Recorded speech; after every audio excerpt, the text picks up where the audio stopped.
पण आता इथून पुढे तुम्हाला सल्ला, जर कार्यकर्त्यांचं मन काय सांगतंय आणि खरं जर निर्णय घेणार असाल तर अजितदादाला या महायुतीतून बाहेर काढा. अन्याय केलाय त्यांनी सुभाष बापूंवर, अन्याय केलाय राहुल दादांवर, अन्याय केलाय योगेश अण्णांवर. अरे मंत्री झाली असती तिघे लोक आपली, महामंडळ मिळालं असतं अनेक लोकांना.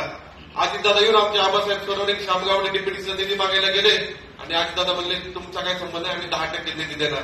अरे नको आपल्याला सत्ता ही पुढची विधानसभेची, पण अजितदादा असेल तर पाहिजे का सत्ता आपल्याला पुणे जिल्ह्याच्या कार्यकर्त्यांना? बापू, पुणे जिल्हा आणि सोलापूरची तीच परिस्थिती आहे. तुम्हाला तर पालकमंत्री काय दुसराच मिळालेला आहे आतापर्यंत. स्वाभिमानी नेतृत्व या पुणे जिल्ह्याला मिळत नाहीये. पुणे जिल्ह्यातल्या लोकांचं हाल झालेलं आहे. ज्या राष्ट्रवादीशी गेल्या 10 वर्षापासून आम्ही विरोध करतोय ती राष्ट्रवादीच्या अजितदादांनी आमच्या भोकांडे दिले आणि अक्षरशः कार्यकर्ते आज भीतीच्या वातावरणामध्ये. कशासाठी घेतलंय? भारतीय जनता पार्टीच्या बूथ लेवलच्या कार्यकर्त्यापासून तालुक्यातल्या प्रत्येक कार्यकर्त्याची इच्छा आहे महायुतीमध्ये अजितदादा असतील आणि जर विधानसभेला जर आपली सत्ता नाही असेल तरी ती सत्ता कार्यकर्त्याला आपल्याला आता नकोय.